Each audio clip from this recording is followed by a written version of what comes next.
All right. I would like to call to order the May 1st, 2023 regular board meeting of the State College Area School District Board of Directors.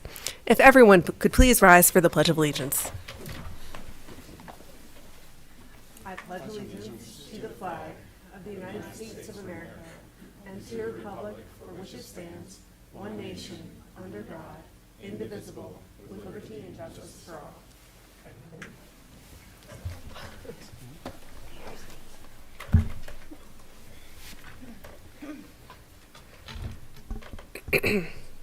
I'd like to welcome everyone joining us in person this evening and those who are viewing remotely. The board held an executive session on April 17th regarding negotiations, personnel, student discipline, and a legal matter. United States District Court case number 422CV01335. Board members, with the agenda before you, are there any changes?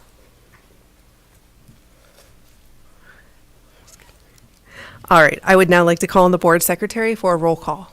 Dr. Anderson. Here. Dr. Bader. Here. Ms. Brandt. Here. Dr. Buck. Here. Dr. Krevakor. Here. Dr. Duffy. Here. Ms. Huff. Here. Mr. Leos. Here. Ms. Zidney. Here. Mr. Johnson will now provide us with his superintendent update. Thank you. Call in all fifth grade families. Park Forest and Mount Nittany Middle Schools are hosting information nights for all families of students entering sixth grade this fall. We invite you and your rising sixth grader to attend and learn what middle school schools are all about. The session below are designed to provide you with helpful information as well as answer your questions about the upcoming transition. We have Mount Nittany Middle School at Tuesday, May 9th at 6:30 p.m. and we have Park Forest Middle School Wednesday, May 17th at 6:30 p.m. There will be signs at the schools directing you where to go, and we hope to see you all there.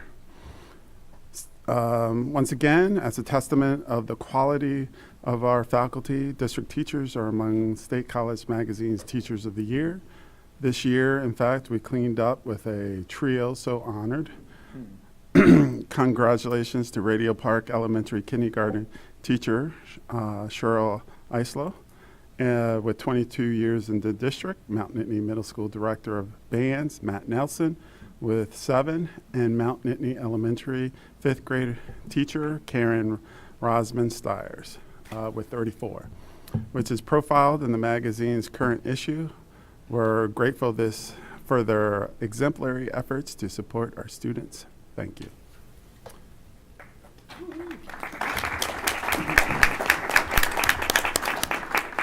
SCASD has again been recognized as the best community for music education by National Association of Music Merchants. This is the 10th year in a row for us and our 19th award since 2000. Bravo to our outstanding music faculty, students, and supporters for making us once more stand out nationally. A truly notable achievement. Congratulations.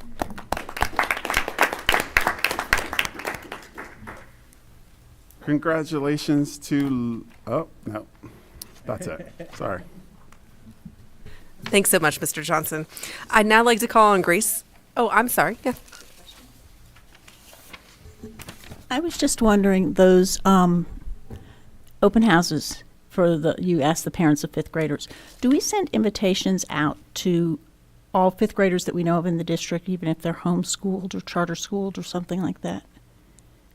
I think we should, yeah, I'm more than sure we send out information to Okay. all those people.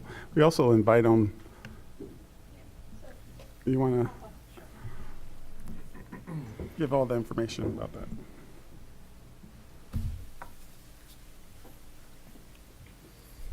So good evening. A great question. One of the things that the high school did this year, and I'm kind of taking credit for Chris and Nabil, but they actually reached out separately to our cyber and charter and some of our homeschool and other and had something a little bit separate at the high school.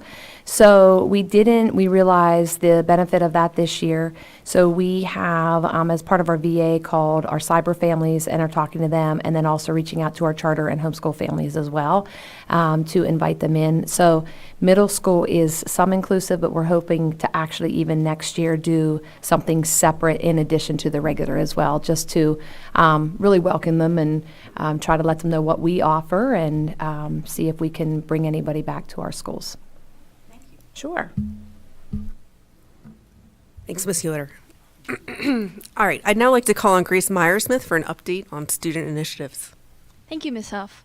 Congratulations to 2 of our students for their winning poems in the WPSU Student Poetry Writing Contest, which drew 250 submissions from 24 counties. Mount Nittany Middle School 6th grader Evelyn Overdurf's poem A New Possibility took top honors in the 6th to 8th grade category, and Sunshine by Ferguson Township Elementary kindergartner Allison Carson was deemed best among kindergarten to 2nd grade submissions. The top 3 poems of each category are published in their entirety on the WPSU website, and the winning poem entries from the categories will be aired on the WPSU FM. Congratulations to Park Forest Middle School Technology Student Association chapter for 3 state championships at the 45th Annual Pennsylvania TSA Leadership Conference and Competition. First place went to Natalie Brandstetter and Sarah Rothoff in Community Service Video, Maggie Gullis and Benny Gullis in STEM Animation, and Vanessa Wesseman and Sinai Perkett in Challenging Technology Issues. These students will represent Pennsylvania at the National TSA Conference, June 28th to July 2nd in Louisville, Kentucky. In addition, the 19-member Park Forest team collected seconds in 5 events, thirds in 3 events, and top 10 finishes in 19 other events. Congratulations to the 18 State High Model UN members who successfully participated in the Cornell Model United Nations Conference. Honorable mentions went to Elena Wright in the Ad Hoc Murder Mystery Committee and Cooper Price in the Formula One Committee. Verbal commendations went to Megan Mann in the Fortune 500 Committee. Congratulations to the State High students who recently brought home top 10 finishes at the DECA International Career Development Conference in Orlando, Florida. Abigail Sparrow and A.V. Mazer received a medal for earning the top test score in the entrepreneurship event. Sam Eikenberry and Grace Chang placed 5th in financial services team decision making, while Lila Matthias finished 6th in automotive marketing. Overall, State High sent 17 students to the event, another impressive showing for our DECA chapter.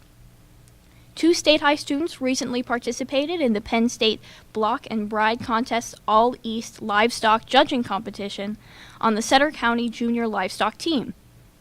Congratulations to Jaylene Everhart for placing 4th High Junior Overall and Clayton Landis for placing 6th High Senior Overall. Thank you so much, Grace. That's a lot of awesome celebrations. Yeah. All right. I have a few legislative items to update everyone on. I'll try to be concise. I wanted to update you first on the House. First, I wanted to mention that today is Principals Day. And I just wanted to take a moment and thank all the principals working in K-12 education, especially the dedicated principals of SCASD. We're all really thankful for your work. Okay, I'm going to start with the Pennsylvania House. They've passed a pair of bills from the Education Committee last week. They unanimously approved legislation that would amend the state's public school code to remove archaic and derogatory terms that were still in there, so that was good.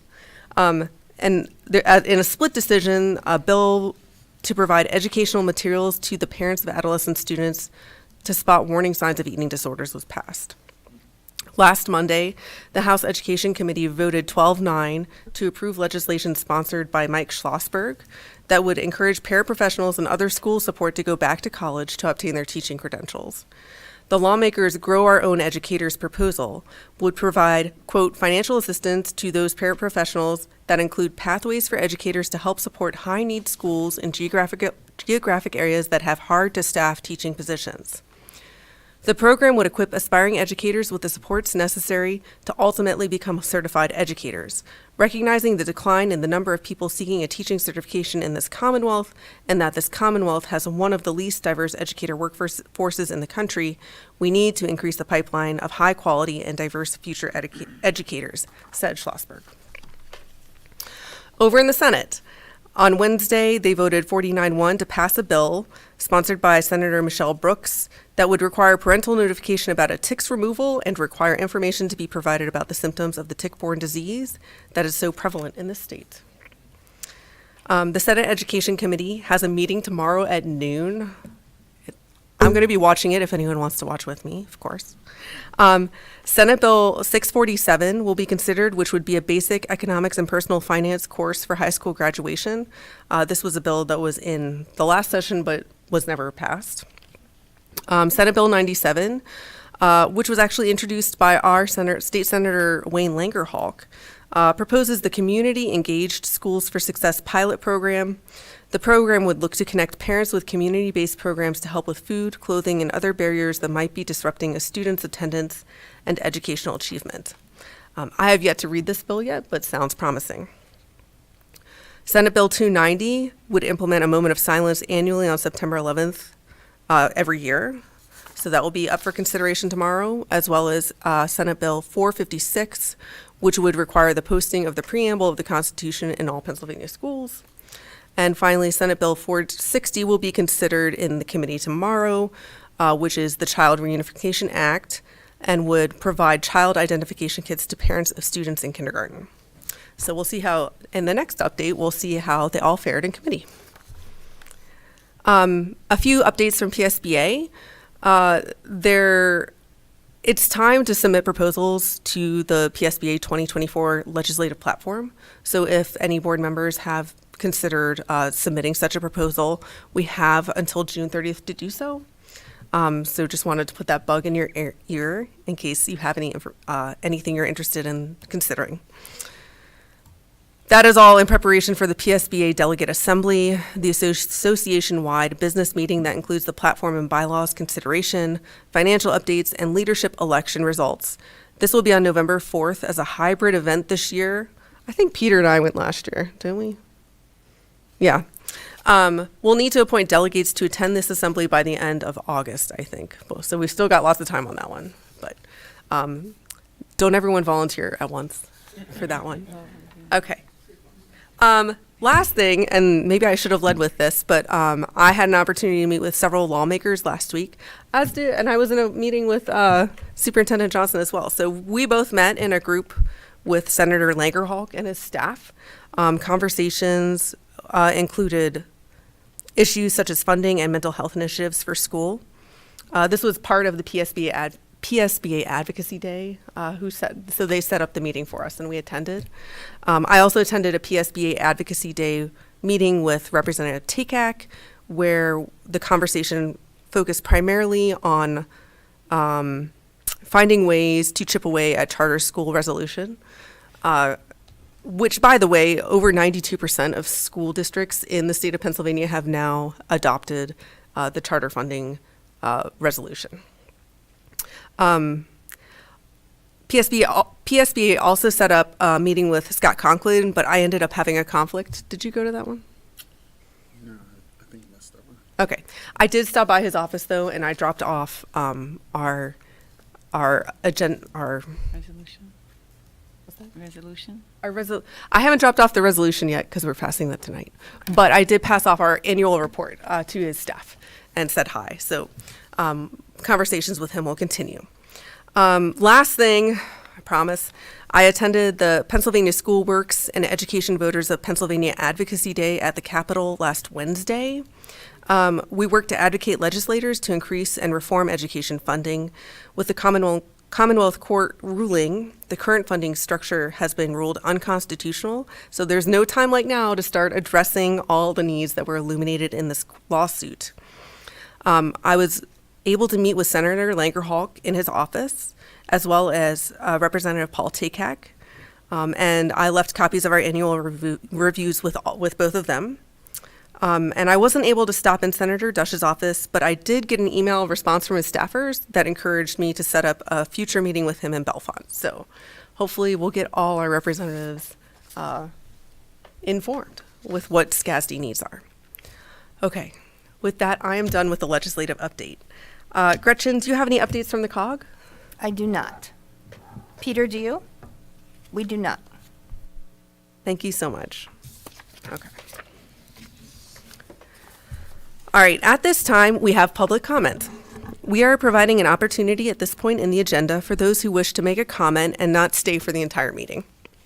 Each individual will be allotted up to 3 minutes. For action items, public comment will be held just prior to voting on that item as required by the Sunshine Act. If additional time is necessary, the board may consider reopening public comment after board business is completed or during the next meeting. As a reminder, public comment is a chance for community members to share their thoughts with the board. It is not a time for the board to answer questions or engage in conversations. You can always email the board at all-board@scasd.org. And just to be clear, since this is a slight change from our last committee of the whole meeting, we'll be having public comment in 2 places. So we'll have it now, and we'll also have it after information reports. So if you have a comment pertaining to information reports, or you have something to say after information reports, then we will open up public comment again. Is there anyone present who would like to make a public comment? They're all so far away. You're all so far away tonight. Is there anyone attending virtually who would like to make a public comment tonight? If you would, you can go ahead and raise your hand in the lower sort of right-hand side of your Zoom screen.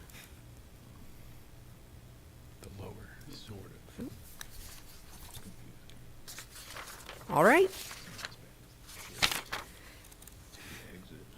Then we'll move on to information reports. First up tonight, we have information reports beginning with finance and audit. Mr. Brown will provide a summary of the 2023-2024 budget hearing.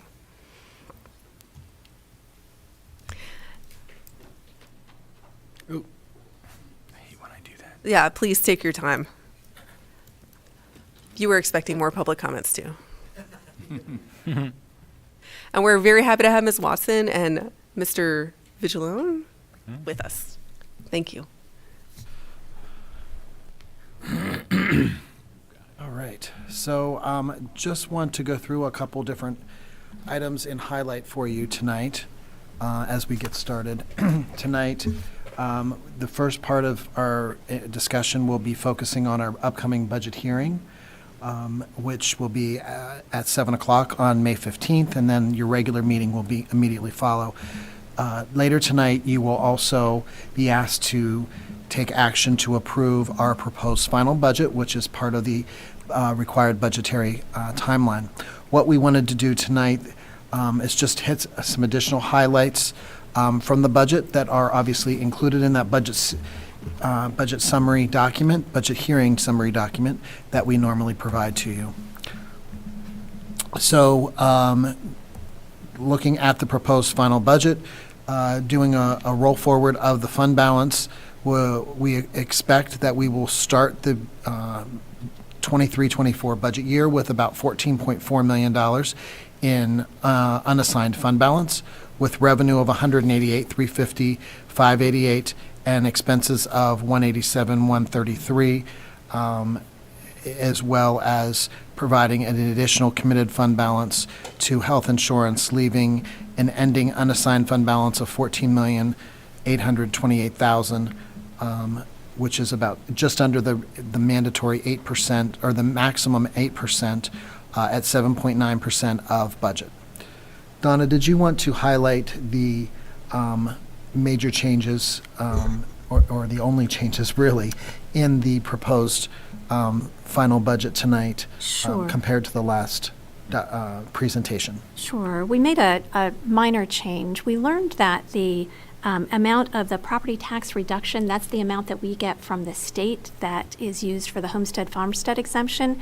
We've been, in this next year's budget, we assumed that was going back down to a level that it was previously. You may recall it was up this year, and we were able to provide an additional rebate. So we've learned from PASBO that they believe that the allocation is going to remain at about the same level it was this year. So we increase that, but what it does is it increases state revenue and it decreases the amount of real estate tax revenue then that we'll have. So just a shift, the net change is about a gain of $10,000 because when it's in real estate taxes, we have bad debt that's calculated against that. But when it's in the property tax reduction, we obviously get that at 100%. So just that was the only small change. We should have that actual amount by tomorrow. It's due by May 1st, so it's normally published the next day. So another small tweak the next time we come. Just summarizing and reiterating our budgeted additions for the coming year. Under non-recurring, we have the new reading curriculum and also some maintenance services for physical plant.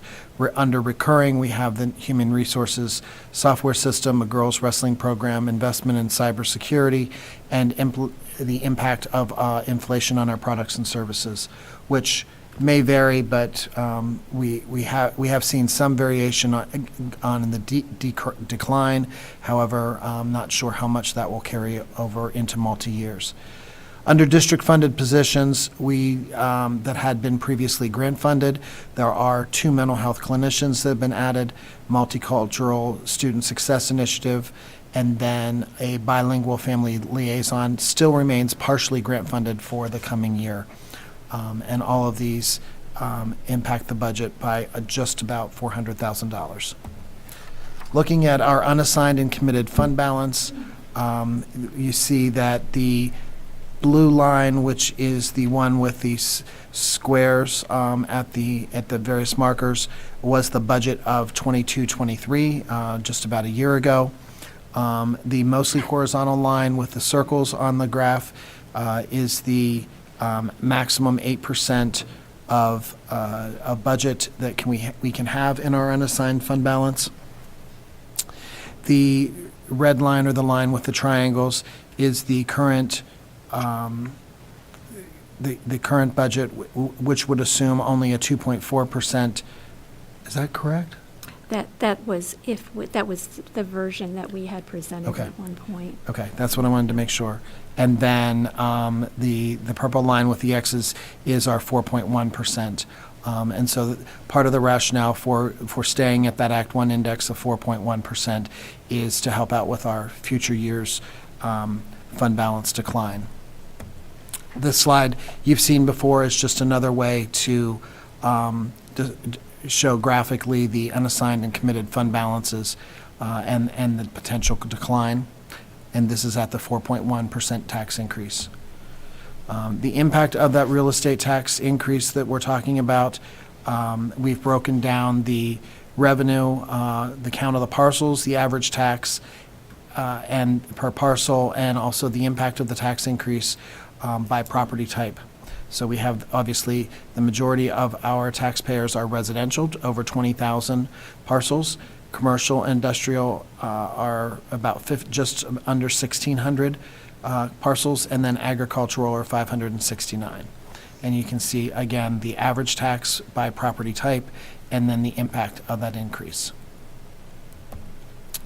And we already talked about next steps, and then on June 5th is when we would ask for an adoption of the final budget, and obviously the other resolutions.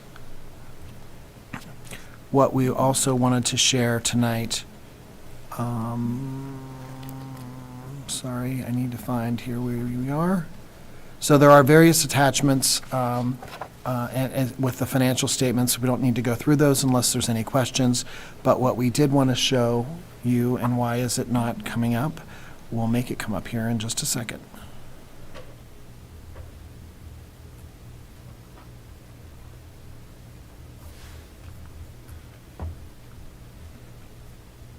Is the budget hearing document, which is our budget summary, and it talks about our revenue budget. And one thing again that goes without saying is that we are largely locally funded, very small portion of federal funding, and then a decent amount of state funding. And then we talk about our different expenses, and the various breakdowns by object, and then also our breakdowns by function. And so we'll be making this document as alive in preparation for the budget hearing, as well as the 2028, after you approve that tonight, and those will be available on our website and also for anyone interested in the business office until they are approved on June the 5th. If there are any changes requested by the board, obviously you have that ability to make those changes and request any additional information of the administration. Any questions?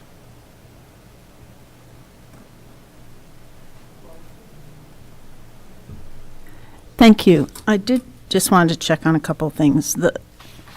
On the slide that were the programs that you said are new that had previously been budget covered, right? Grant covered? you Grant mean? covered, thank you. One of the things I didn't see there is the Mindfield Village contract, which I know last year said it was ESSER funded, and this year's memo doesn't say that. So where is something like that in terms of an addition or change in the budget?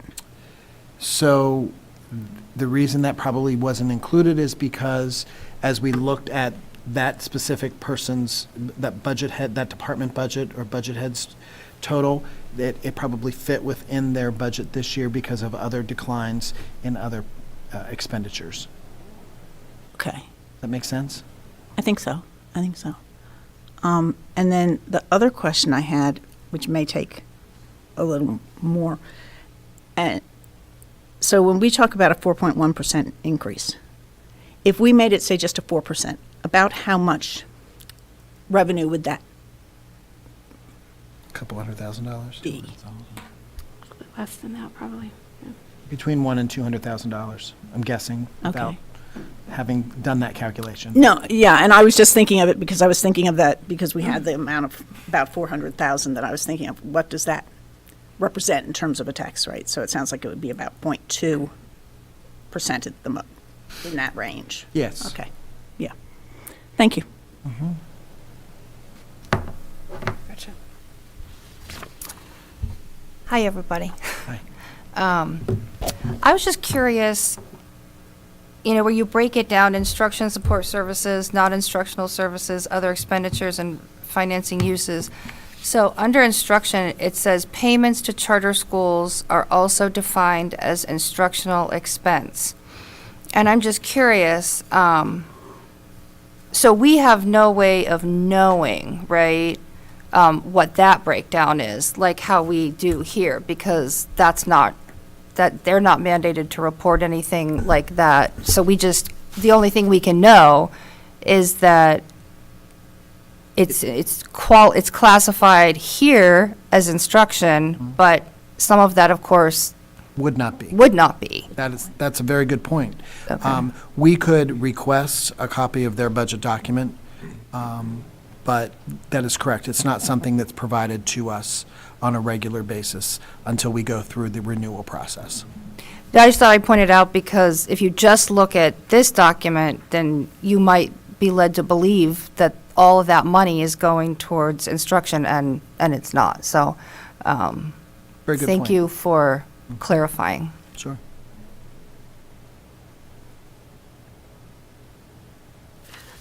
Jim, do you still have? Oh, I do, yeah. Go for it. Okay, so if you could go back to the budget presentation on page 6, which is the grant-funded positions. And maybe I could ask you this without, the bilingual family liaison, is that says partial grant funding for the next budget year. Was that fully funded this year? Correct. Is for the grant, okay. And it's still partially funded for next year, okay. So that's something in the following year, we'll have to figure into the Correct. budget, yeah, okay. Thanks. Dr. Buck? Yeah, thank you guys so much. Charter schools. So are you able to break out what the expense on cyber charters is? Yep. What I can tell you is, just need to.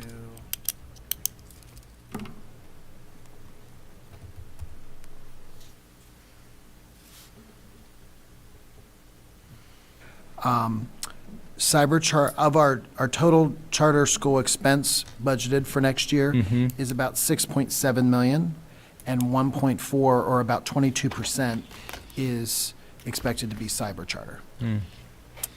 And do you know how many students are in that? I do not. Do you not? I can get into your, Yep, hold on. Let me go here. you know what? Yeah, it's in- We do. Go ahead. Being in 2021. If there's other questions, she can find that, but, you know, it's, I'm sorry? Per pupil expenditure. Yeah, About I'm just 16. wondering what the per pupil, what's the per pupil expenditure on that? Which is? About 15,000. How much is our own in-house cyber charter per pupil? Not nearly that, $1 a month. Are we allowed to spend any of our money on advertising? We do occasionally spend money on advertising, yes, we are allowed. I can answer part of your question, Dr. Beck, is certainly other superintendents had shared with us when they began their program in cyber schools. Jackie Martin shared with us at her facility when they launched those and were using identical vendors to the majority of the cyber schools.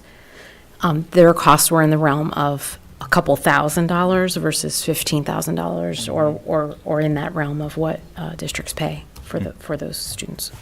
So anywhere from 3 to 5 times as much. Right. I think That's the point. Yeah, I think the point is pretty clear that there's a lot of money that goes into those that I think- disappears into the ether. That is a good question, because that question was asked to a couple of representatives that talked to the rural and small schools administrators. There was about 240 rural superintendents there.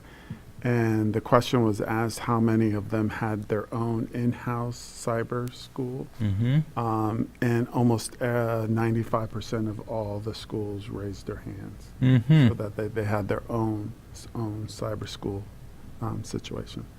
So. There's been times in the past that one of the potential legislations that could be proposed were requirements that if a district had their own cyber program, that their students wouldn't necessarily would receive different funding or would be unable to attend, a cyber charter if there was a cyber option within the district, or there would be some differentiation in funding. Or it would have to be a first stop, at least. in some Exactly, yeah. legislation. And that's just one scenario of reform that had been suggested. But I suppose that in a back of the envelope even calculation on this, that 1.4 million, right? So if it's 3 to 5 times that expense, if this were reformed, the district could be saving, I don't know, $800,000 a year or so. Yeah. And additionally, students that attend our cyber charter have the opportunities to participate in extracurriculars in the building, whereas cyber charters don't offer any of those opportunities. So when students stay in their home district, whether that's us or another home district, they have other supports and opportunities that are available to them by doing so. Thank you. And thank you. Deb?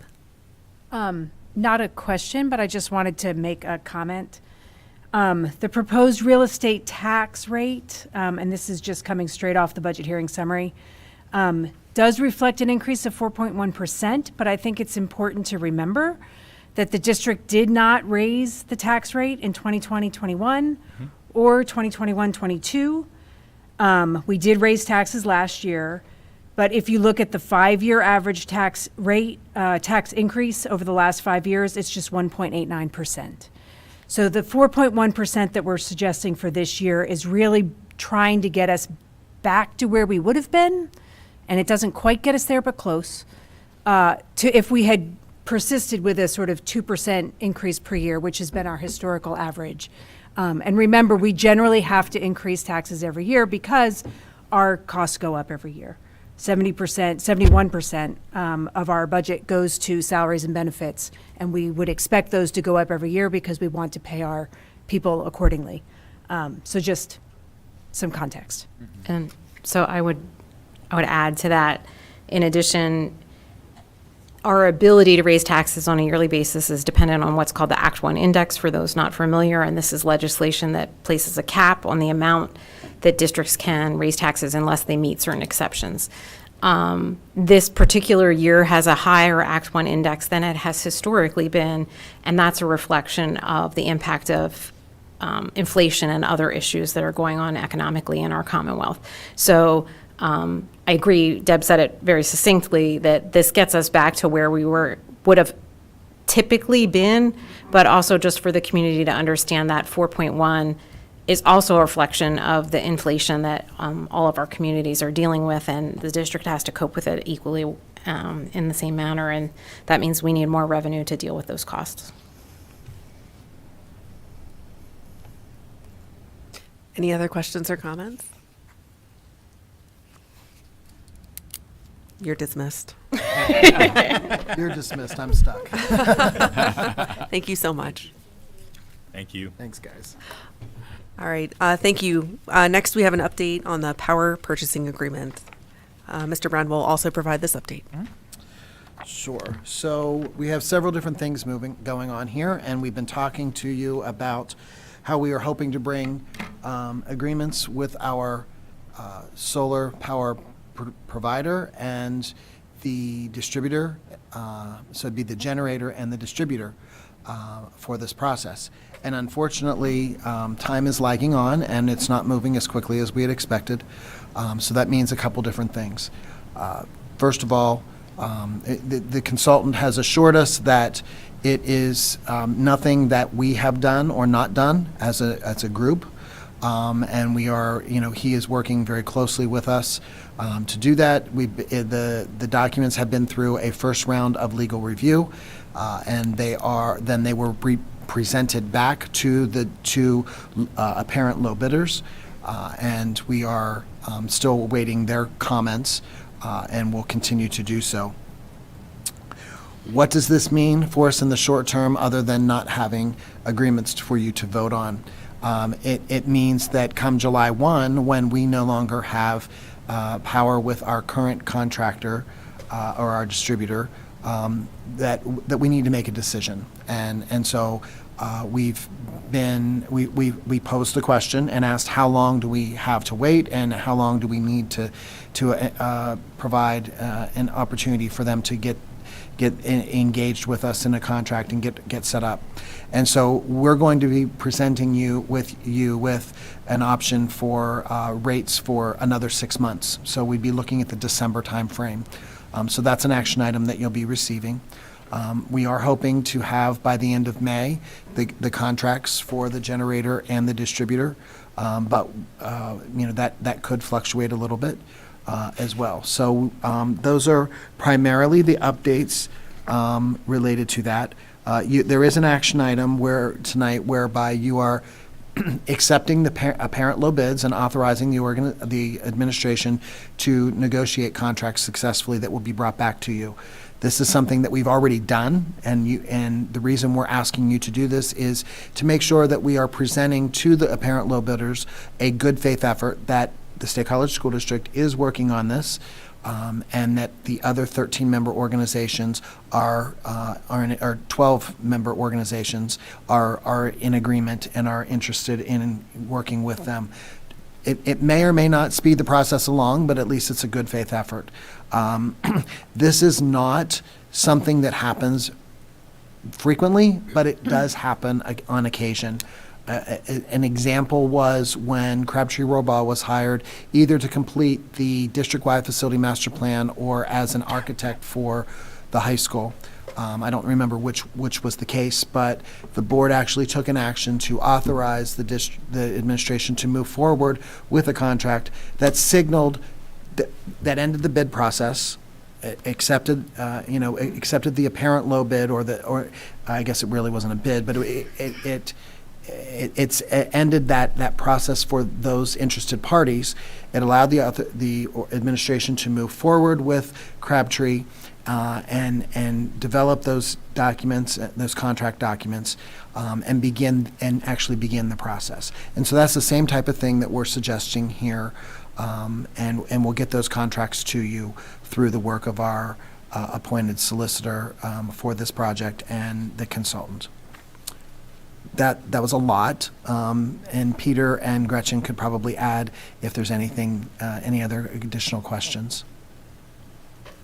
No, I think that made perfect sense. That's exactly what we talked about in the working group and then out of the management team as well. I'll add one thing, just that the 6 months is a really good idea because, you know, we could have tried for 3 or 4 months, but it just felt a lot more secure to just have that 6-month grace period in case a detail comes up or whatever would happen. We wouldn't want to be without a contract. So, and it's also, you have some leverage if you're negotiating a 6-month contract instead of a 2-month contract, so for a better price. But anyway, it was much more comfortable, I think, to go ahead and do that 6 month. But this is I mean, I wasn't surprised. So, you know, there's a lot of details to get worked out. So we don't want to rush into it after we've spent so much time being transparent, due diligence on every detail. So we said, let's just do a 6 month and then not have it be rushed. I had a question. I don't know if you're going to talk about this later, but in reading this document, I had questions with the consulting fee versus the broker's fee, and I didn't know if that was ever addressed, because I know when I read the other statements about the pro and cons of each one of them, I didn't know if a solution was taken. From the notes, I couldn't tell. So could you explain that, please? I can we, that's actually the next Later. part of the Okay, conversation. that's fine. So let's make sure that there's no questions to this Okay. point, and then I'll start off with a summary, and maybe I'll answer your questions. Thank you. Sure. Anything else on, yeah. Would it make any sense to ask for a 12-month, like rates for a 12-month contract as well? Or, I mean, we thought we were going to be ready by July. We asked this question 2 months ago, and we thought we were going to be ready, and so we didn't ask for rates. So I'm just wondering, would it make sense to ask for the rates for a 6-month contract and a 12-month contract to compare? Is there any chance that this is going to slow down that much? I think that we can ask Greg that question. Okay.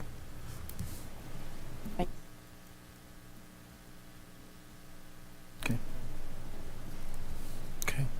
So if there's nothing else, then I will move on to the ongoing assistance section of the memo that we presented. And what that talks about is, so we just referenced that we're going to be getting rates, and those rates are coming from our current utility consultants. That's a separate person from our solar consultant. And so when we go into this, if we go into this power purchase agreement, which it still has not been completely finalized, so that's the only reason why I say that, we would not be using our current utility consultant. But what we probably would need is an ongoing energy consultant that would be working with both the generator and the distributor. And it would be a fee similar to our current utility consultant. Right now, it's billed based upon a brokerage fee, and we don't pay it directly. We pay it through our utility bill. And the ongoing solar consultant could be paid in the same manner, or it could be paid as an outright fee.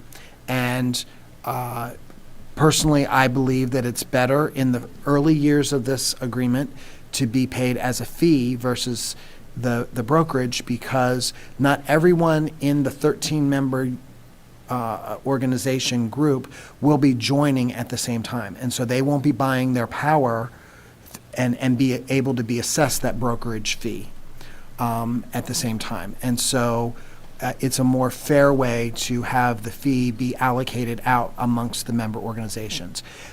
That's your administration's recommendation. I think that Peter and Gretchen and I have all talked about that, and I think that we all see the pros to that.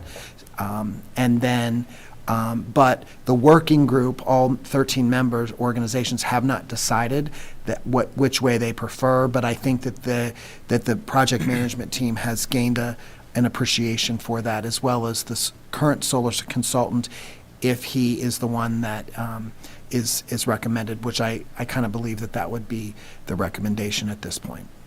Because he is so familiar with the project, it would be a significant learning curve for someone else to come in and become aware of what we're doing. Does that help with your questions? Sure. So if we go with the fee versus a brokerage fee, that would largely drive it for the rest of the consortium, right?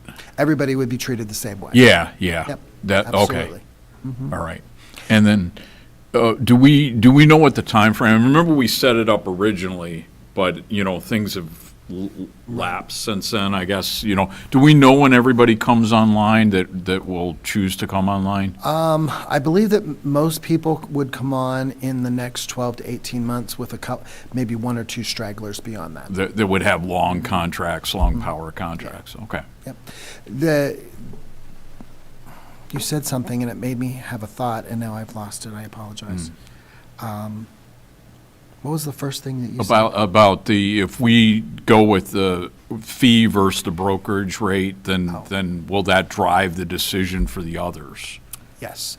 We're looking for unanimity, yeah. Unanimity. Absolutely, yeah. I can't remember what it was, Peter. Well, I was just going to say, and I think it's in here that the way that all of the power contracts line up, we are one of three that are up first. Yeah. Right. And so likely, what is that, the borough and the county? COG. And COG. They, by doing an extension, we would all then enter at the same time. They're pursuing a same 6-month extension, and there is one organization, I believe it's one of the townships, that is coming up in the fall. Like maybe November timeframe or something. Yeah, I don't remember. There are so many. I know. What I was going to say was, the other thing that we're looking to do with the consultant is match their time frame to the same time period of a contract as the distributor. Because, again, they would That be, makes sense. the distributor would be the one that would be collecting that brokerage fee if we had them do that, as well as if you're making a change to your distributor, maybe you make a change to your consultant it's a good way to measure, so we'll probably be matching those timeframes up together. The second part, even though what you said makes a lot of sense, but the second part of the letter says that if we do the brokerage fee, it may underfund the scope of the work initially. So when you say underfund the scope of work, explain exactly what that's going to do. So if people aren't buying their power through the distributor, they don't have an opportunity to pay. So if the consultant fees are $50,000 and they're being allocated at a percentage, at a cost per kilowatt hour, but not all of the kilowatt hours are being purchased through the distributor, then either we're all getting assessed a higher rate, or they're not getting all of their money.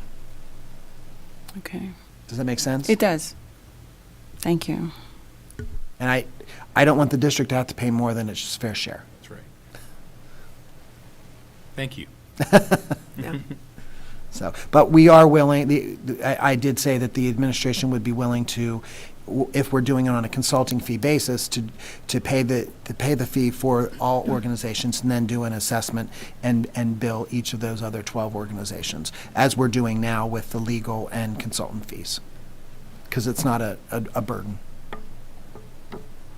I was just going to add that another reason that 6 months was chosen was because, as Randy just said, several other entities' contracts expire around that time, so it just made sense to pick that time frame. And I think even the energy consultant was thinking shorter, but so 6 months seemed like a long time, but a logical time and a secure time. But anyway, we will definitely talk to Greg, yeah. Yeah, you pushed Greg, if I remember correctly, Gretchen, on that. I did. Wasn't just Randy this time. Okay? Any other questions or comments? Thank you. Thanks, Randy. Thank you, Randy.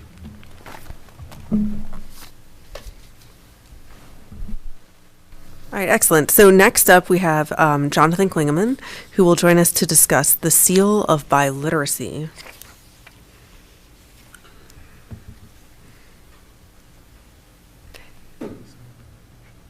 And Chris Merritt. All right. Hi, everyone. So this project, first off, I just wouldn't even be in front of you today without Jen Rand and Amanda Showers from the high school. I am very, very thankful and want to make sure to publicly thank them this evening. So this whole process started with a professional learning community that I created with the ESL directors across the state, and something that we didn't really know anything about. It was mentioned in conversation, and I thought it was interesting to dive into. So I asked the two teachers to take a look at it, and quickly saw that not only would this be something that we should be offering here in State College, we are going to have several students that are going to be able to take advantage of it.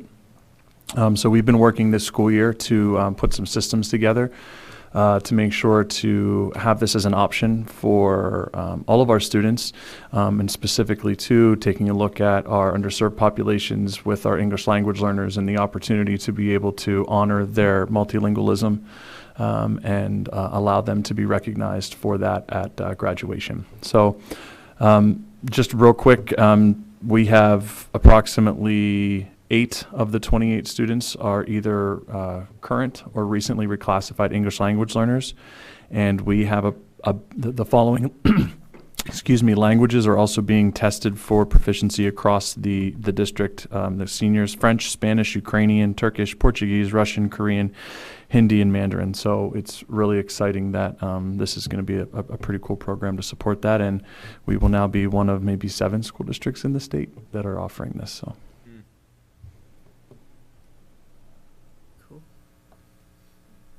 I think it's wonderful. Yeah.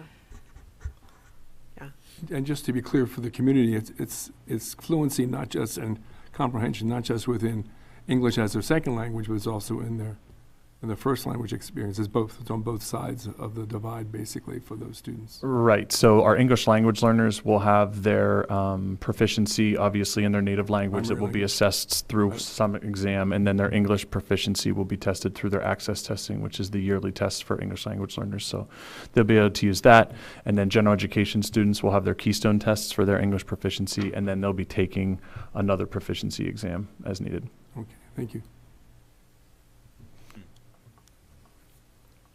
Thanks. Good work. Thank you. Thank you. Thanks, Jonathan.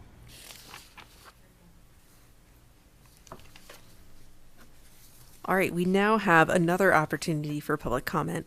As stated earlier, public comment will be held just prior to voting on each action item as required by the Sunshine Act. Is there anyone in person who'd like to make a public comment at this point? Is there anyone joining remotely who would like to provide a comment? Again, if you'd like to provide a comment, you can raise your hand in the lower part of your screen.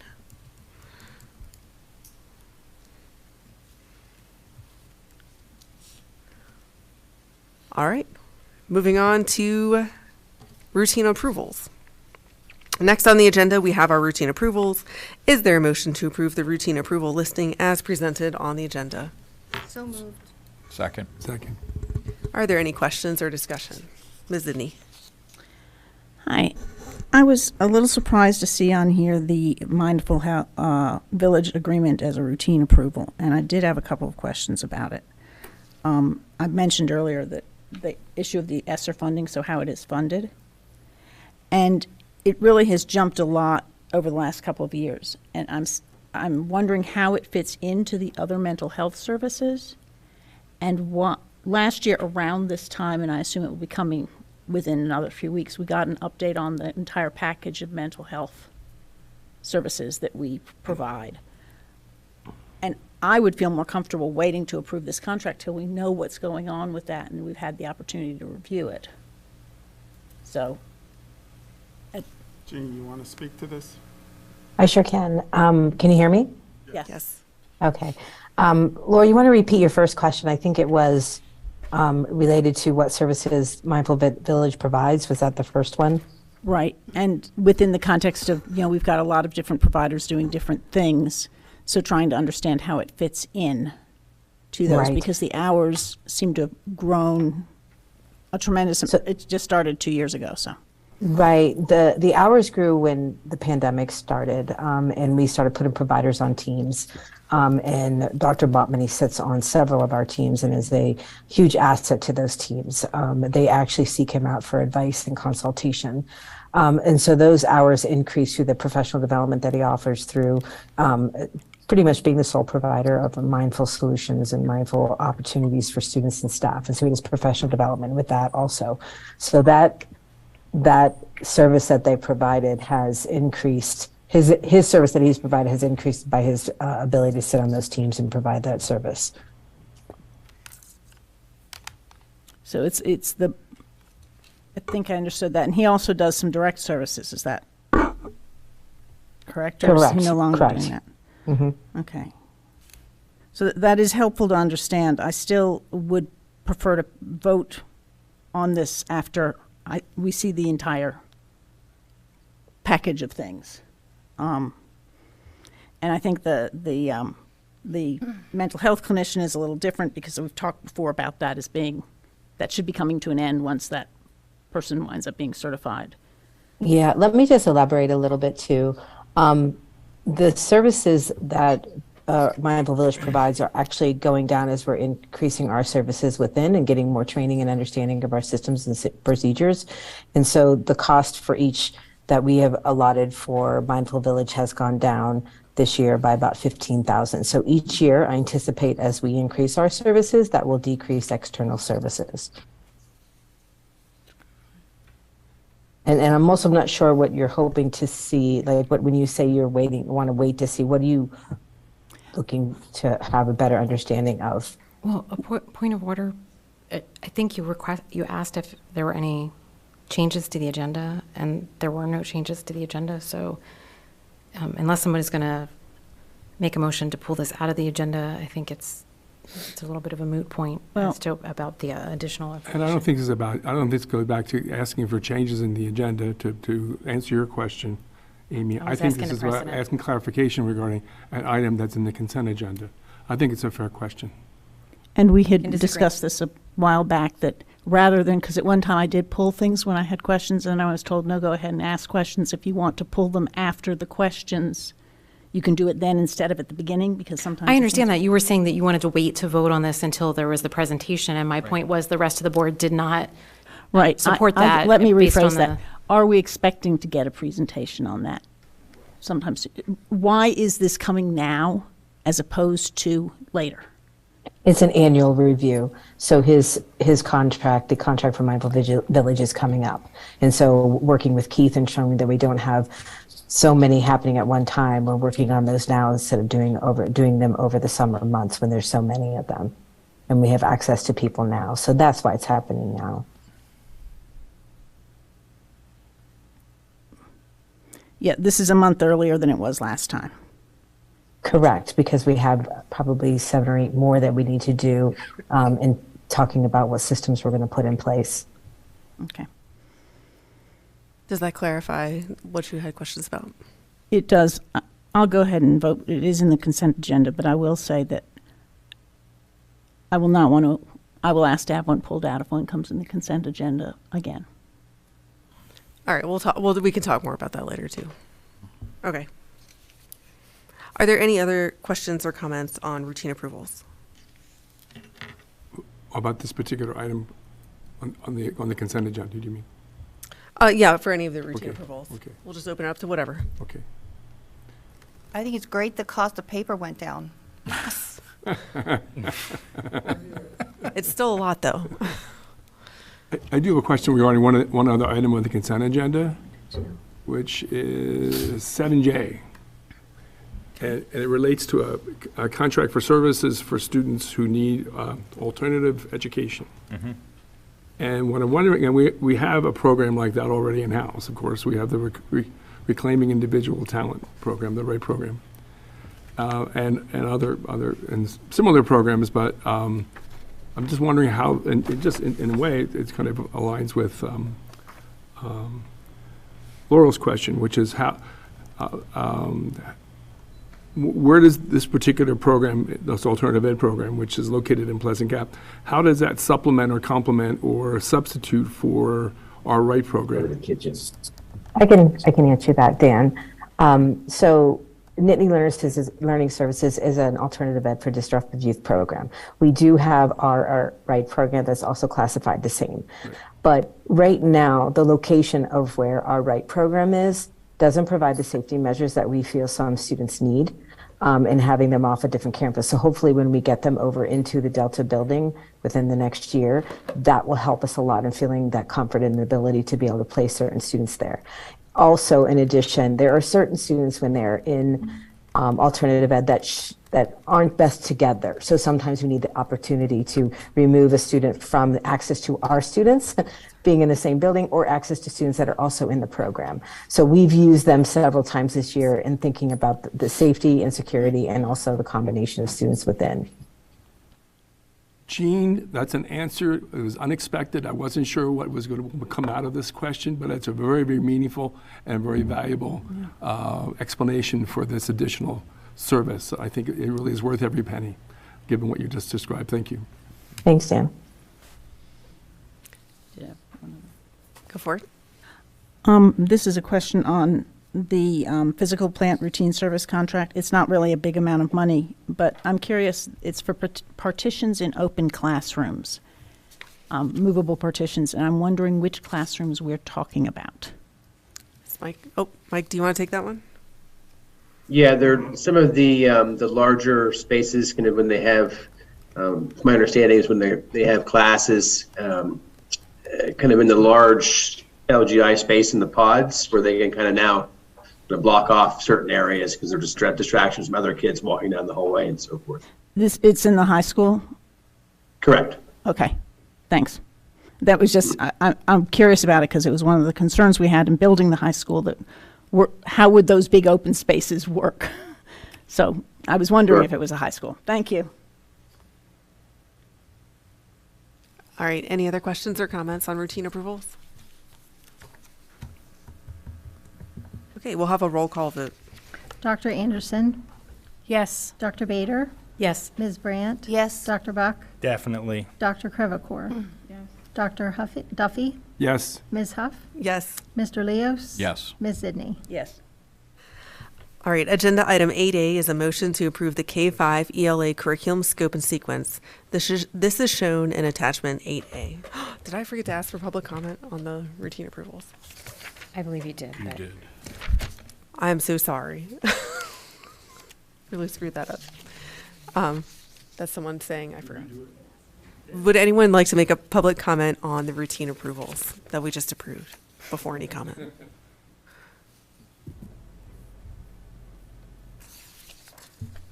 All right, we'll move on to action item 8A.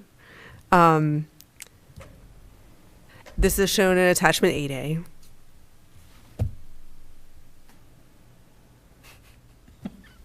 So moved. Thank you. Second. All right. I'm going to get back in the routine here. Sorry, everyone. All right, Ms. Yoder, thank you so much for joining us. Are there any questions or discussion on this item? There's a, Go ahead. There's a slight update. This is K through 5. Correct. 6 through 12 was already approved in the fall. Yes. Okay. So this is K for 5. And it completes the K to 12. It was, we lagged behind. We approved the resource, and then this is the remaining curriculum to be approved. Dan? There's a question that came from the community. Somebody, this sometimes happens, people email us about items on the agenda, and they raise often substantive questions about the content of the item. And this concerned parent was sent us an email, and I would want to have the time to go through all the elements of it, but to offer an example, this parent was concerned about items related to having students write about an opinion that they would have. And this pops up at several times in the elementary program in terms of how students form opinions, how they develop ideas that they want to put on paper and write about, how they communicate or create an outline, kind of a claim data warrant kind of way about their opinion. When I read the content of the curriculum, it's neutral to me. I don't see anything that's particularly controversial one way or the other. It's an opportunity for a student to, from their own experience, bring forward an idea that they want to present, argue about, or not argue, but present ideas about, to offer, at least communicate their experience to others. It might be even in terms of trying to sway other people's opinion. But there's nothing about it that's particularly that shows a particular substance one way or the other. But I think in this present climate that we have, in the social climate surrounding the content of what happens in the schools, that it's possible that families could be, in reading and looking at this particular kind of work, could be concerned that it may expose their son or daughter to experiences that would be outside of the family's value system. And so the only thing I would say about this is obviously we have a responsibility to communicate with families about these questions that they have and that we're open to these kinds of questions. One of the things that occurred to me might be helpful in terms of framing that conversation, because when I read this, I see it as very neutral. I don't see anything about it that's particularly worrisome one way or the other. But if we could ask and having a conversation with them first, and the part in creating that conversation as a conversation starter, ask the family, what's the worst thing that could come out of this? What is the worst thing that you can imagine that could result from this particular content work within the curriculum that you can share with us, that we could discuss with you in terms of your worries and how to reassure you about these kinds of things? I'm just saying that out loud. I mean, thinking about the kinds of concerns in this era in which families can have about the things we're bringing forward, and they could read into it potential risks that I as a neutral party don't see. And my wife was an English teacher, so she talked about this kind of work at the secondary level all the time. So I'm just thinking about ways that we can maintain communication with families about this and reassure them that we're not doing anything to intentionally violate their family values or to harm their son or daughter. And I would agree, and of course, the three narrative, persuasive, opinion are aligned to the state standards. So we have been writing those throughout our elementary, time since the standards have been adopted. With sensitive topics, we have had sensitive topics this year that we definitely communicate. I feel confident teachers communicate with the principals, teachers and principals may reach out to families even to make sure that the topics are chosen are agreeable by the family members. But it is a very delicate situation when we're approaching those, and if there are, we will continue to encourage teachers to work with families and also our principals when questions like that come up. Yeah, I'm thinking about that team of the teacher and principal, and to the extent perhaps even a curriculum specialist to help, our coordinator to help with those conversations. That'd be great, thank you. And counselor perhaps even. Jack. Go ahead. So the thing I would probably point out to the community, and those of us who have been on the board for a long time have had the benefit of conversations with the curriculum directors and who've explained a lot about what scope and sequence means. And so scope and sequence, that information that's provided to the community and to us to vote on this evening, is related to the analogy they use is the tip of the iceberg, right? These are the standards and the general ideas of what teachers are trying to convey.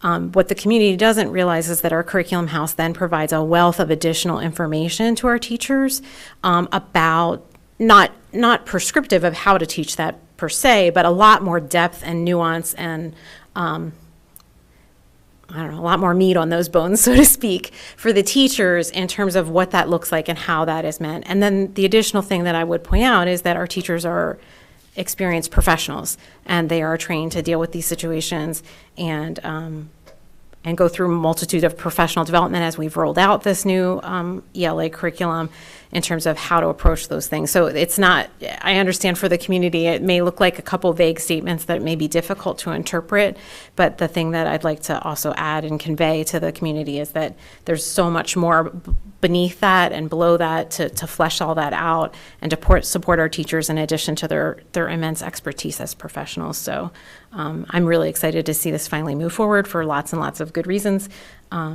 and we'll be happy to support it tonight. I'd like to add that I also am very interested about this curriculum. I think it's very exciting, and I'm very happy about it. And I do want to acknowledge the fact that the curriculum that they're being put together is actually making kids think and question. And that's the world we live in, and that's the reality. And so I think it's a good thing that kids understand text in so many different ways, and how other people view the world. So a lot of the modules that I read through, I was very excited about it because I think that you need that in a school. Dr. Buck. Yeah, so I really appreciate what Carlene just said.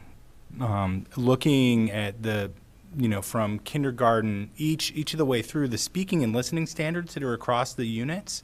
And we have collaboration in there. There's critical listening, evaluating information. We live in a world that is so saturated with so much information, and so much of it, let's be very honest about it, is bad. And working from kindergarten through 5th grade, and in this case, to really learn how to evaluate information, understand who our audience is, could be, the context of the information, which is, I think, not just for children, but for adults, we lose the context of things so rapidly as we're playing with devices, trying to understand them. I do kind of wonder how this can interact with, curriculum, formal, informal curriculum, extracurriculum, however we would do that on understanding social media, is there anything that you can say about that?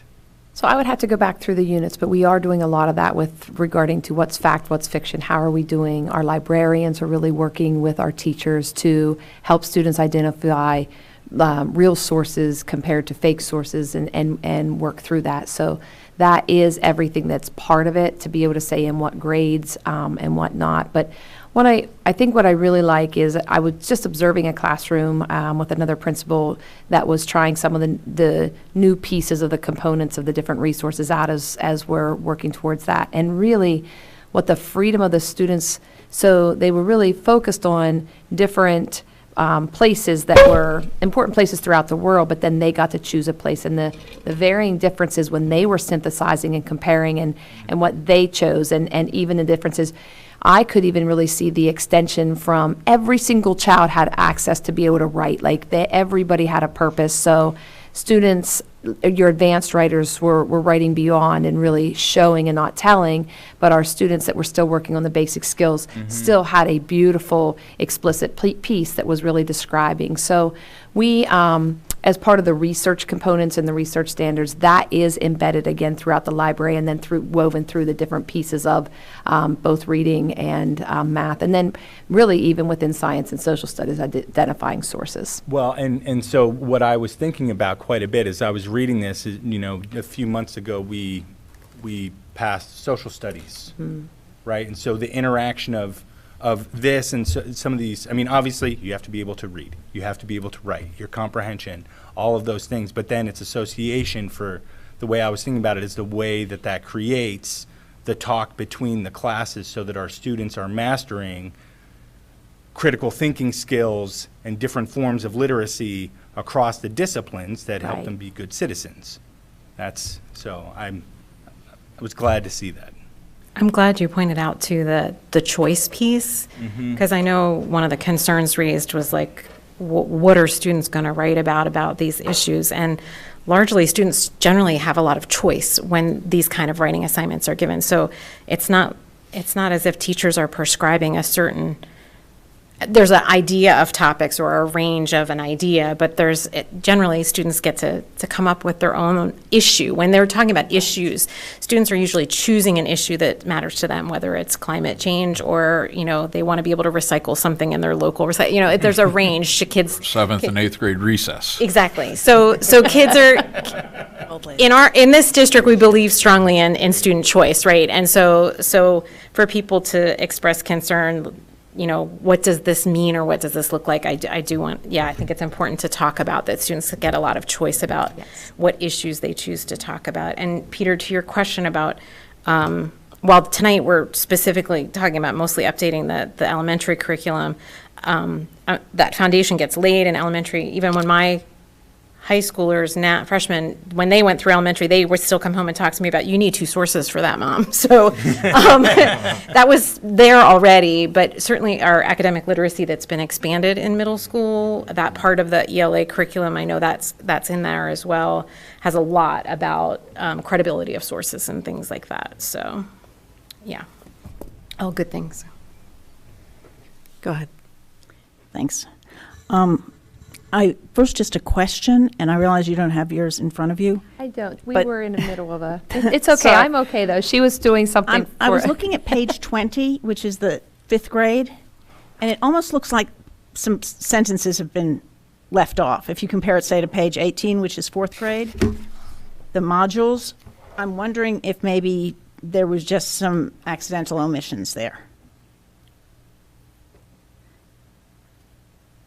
It's just, the units are all the same, and there's no description.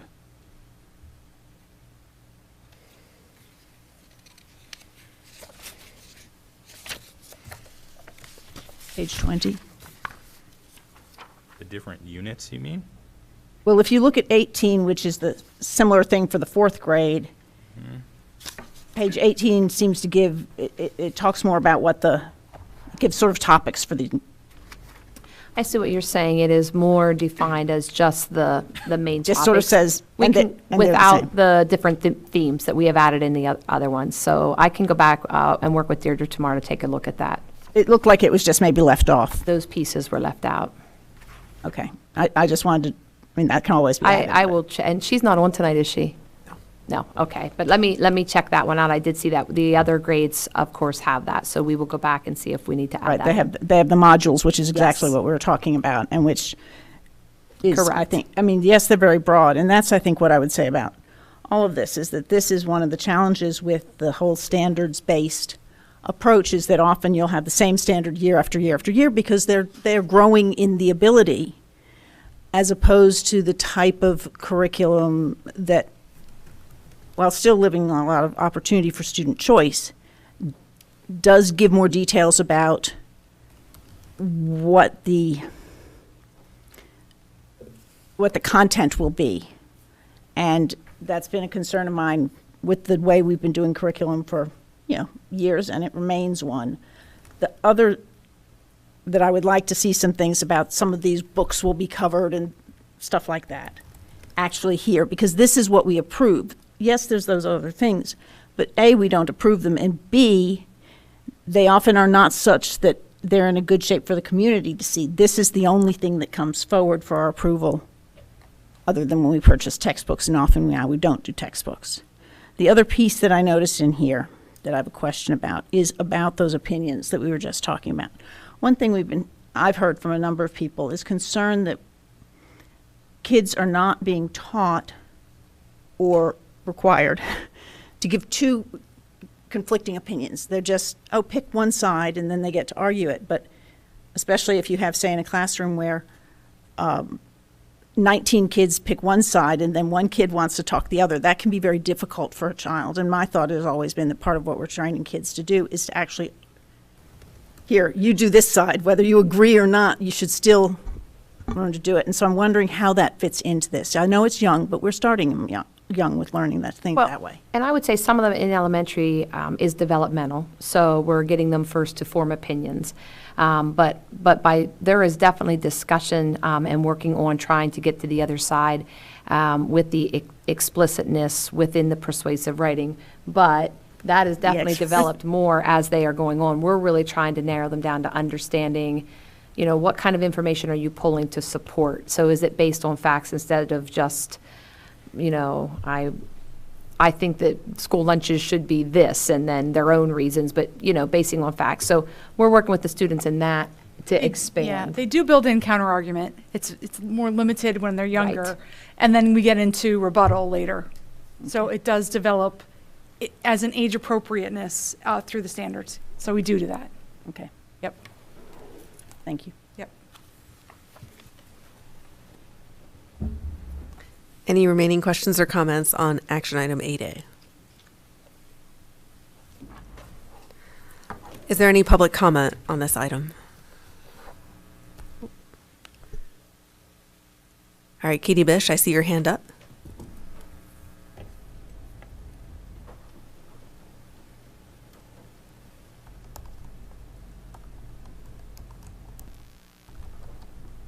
If you'd like to go ahead and unmute yourself and go ahead and give your comment.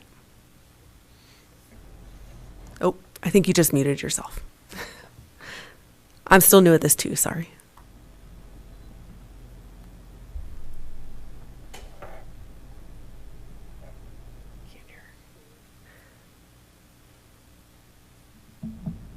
I'm so sorry, we can't hear you. Are you trying to talk right now? I know that's a hard question to answer. Can you hear me now? Yes, we can. Oh my goodness. Okay, thank you. Sorry. No problem. I first wanted to start by thanking Laurel for your comment, and everything you said is definitely my concern as well.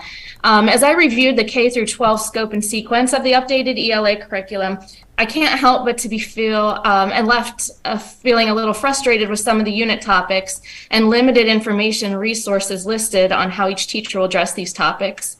I 100% promote teacher creativity and have educators put their own spin on lessons, but only to a certain degree. There are many units and topics that are left wide open for interpretation. I understand that the standards are listed below the unit topic, but what a teacher utilizes to introduce and teach the lesson is completely left up to them. Examples of what I'm referencing where the unit topics are those such as 6th grade, take it in, what is the truth? Grade 8, can utopias exist? Or perspectives on justice, who decides what is fair? And justice, what is my role to recognize and respond to injustice in our world? To some 10th grade ELA units being voices limited by censorship, who controls what we know?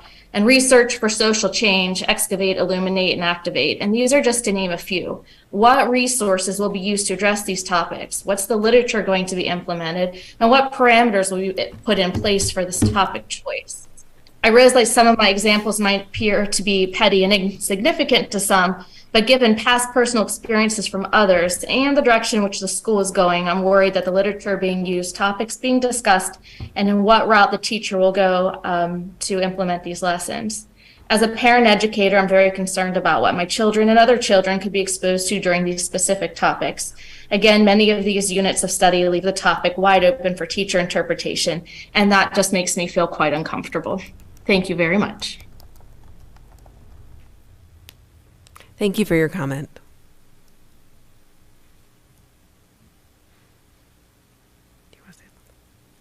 Are there any other comments, either here or virtually?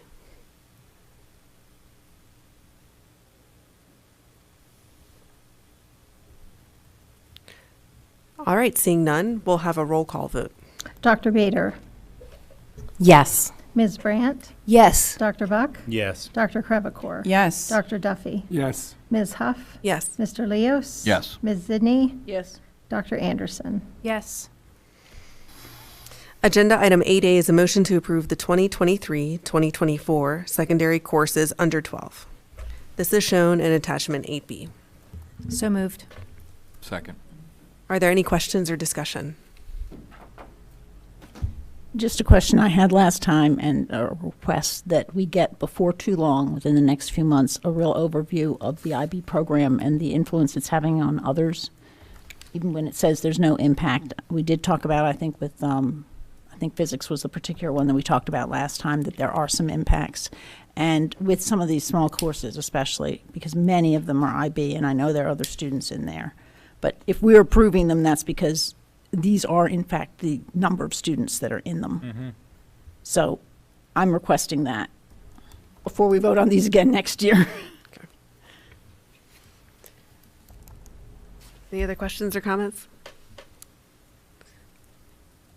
Is there any public comment on this item?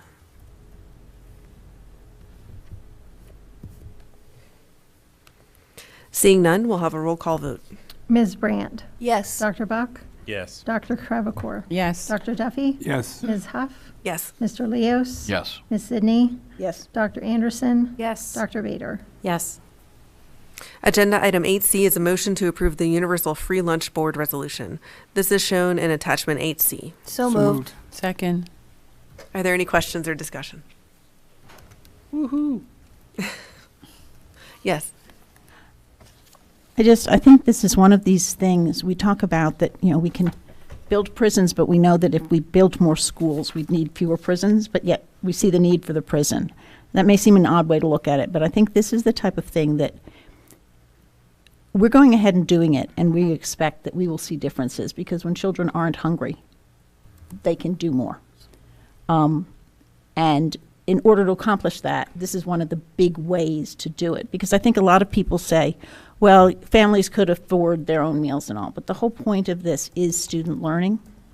And this is an upfront expense that we hope will reduce in the long expenses further along the way when children are not learning and we're providing remedial things later on, how much better it is to address it early on and in ways that all children can access. Go for it. Thanks, Jackie, for getting this on our radar. Yeah. Feeding kids is awesome. That's my only comment. Yeah, I enjoyed getting an opportunity to work through that resolution with you. Yeah. All right. Are there any public comments on this item?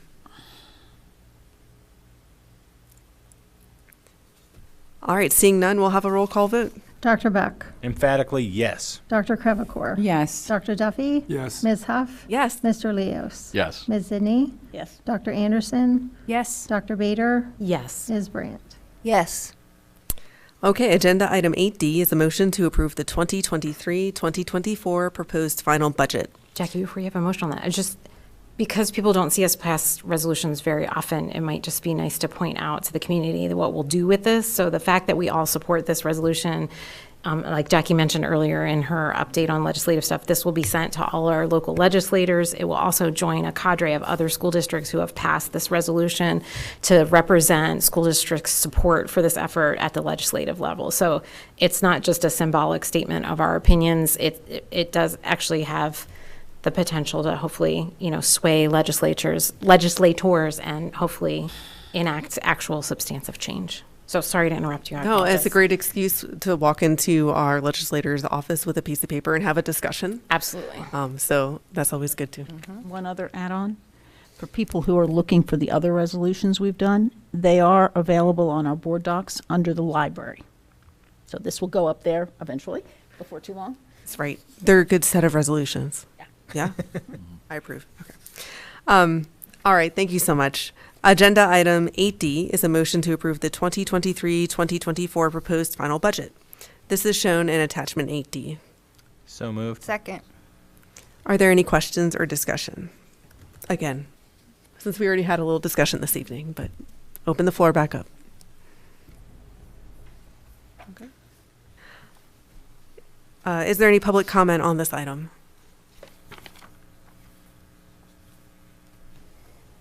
Seeing none, we'll have a roll call vote. Dr. Crevecore. Yes. Dr. Duffy. Yes. Ms. Huff. Yes. Mr. Leos. Yes. Ms. Sidney. Yes. Dr. Anderson. Yes. Dr. Bader. Yes. Ms. Brandt. Yes. Dr. Buck. Yes. All right, agenda item 8E is a motion to approve the purchase of the 2023-2024 CrowdStrike Identity Protection Service. This is shown in attachment 8E. So moved. Second. Thank you. Are there any questions or discussion? They're the best. You would know. You approve. This is one of the internet safety type of. A cybersecurity measure. Cybersecurity. Yeah. Thank Justin is online if anyone does have questions. These are things we need to do. Yeah. Mm-hmm. Justin, thank you so much for looking into this and getting it taken care of and squared away. No problem. Thank you. All right. Is there any public comment on this motion?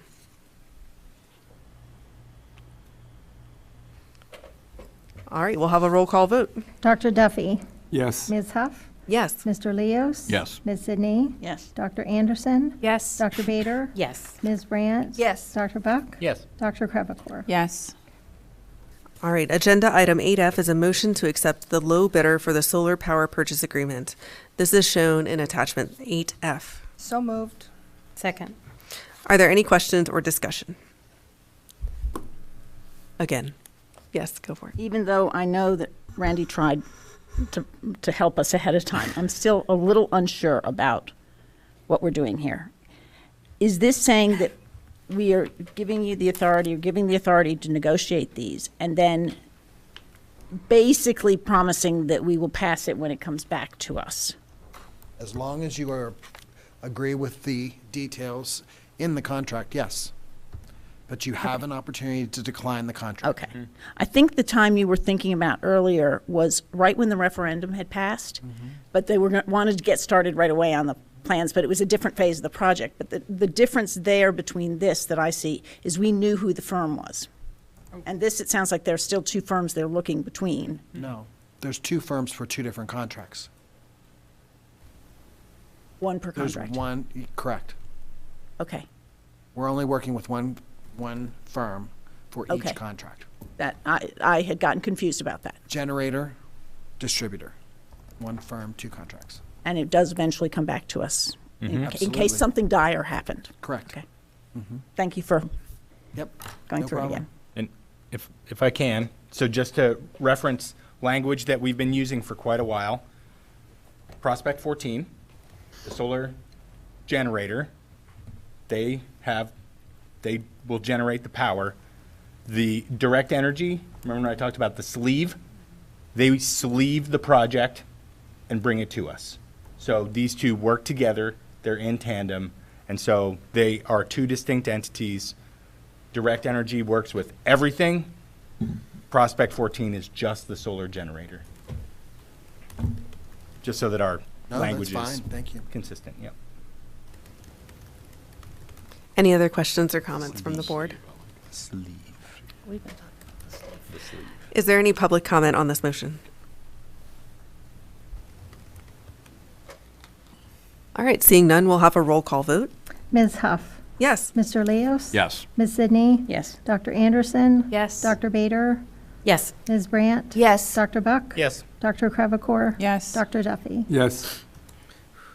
All right, looking ahead to future meetings, we have a regular board We have meeting. one more. Did I miss one? Yep. The comprehensive Added. special education. There was your Oh. script Yes, was, sorry. yeah, not That's updated. okay. The special education. All right, agenda item 8G is a motion to approve the 2023-2026 Comprehensive Special Education Plan as shown in attachment 8G. So So moved. moved. Second. Are there any questions or discussion on this item?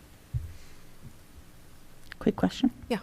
Did we receive any public comment? This has been out in the public for 30 days as required, correct? And did we receive any public comments during that time? Okay, thanks. I did not receive any public comment to me directly. Thanks, Heather. Thanks, Heather. Thank you. All right, is there any public comment either here or virtually? We'll have a roll call vote. Mr. Leos? Yes. Ms. Sidney? Yes. Dr. Anderson? Yes. Dr. Bader? Yes. Ms. Brandt? Yes. Dr. Buck? Yes. Dr. Crevecore? Yes. Dr. Duffy? Yes. Ms. Huff? Yes. All right, thanks for bearing with me tonight, everyone. Your semester's almost done, Jackie. I know Yeah. it's going to get better. There's a lot of different things going on. All right. Looking ahead to future meetings, we have a regular board meeting on May 17th at 7 p.m. in Panorama Village Administration Center. That's here. This will include action items on the special. 15. Yeah, sorry. Thank you. That's me too, sorry. You're good. With the budget hearing ahead of, before it, correct? Yep. All right. Regular board meeting, May 15th, here in Panorama Village. Action items are special education plan approval, PFE building automation system upgrade, North building renovation bid acceptance, North tennis courts resurfacing, North turf fencing upgrade, and 2023-24 new textbooks. Information and discussion will include attendance boundary and facilities analysis update. On May 25th, there will be a policy development committee here at 1:30 in the afternoon in Panorama Village. And agenda to be determined. More policies. More policies. Amazing. All right. With that, I would now like to call for a motion to adjourn the meeting. So moved. Exec session? Yes, we will be adjourning to executive session. Thank you very much. All in favor of adjourning, say aye. Aye. Opposed? All right. Thank you so much, everyone.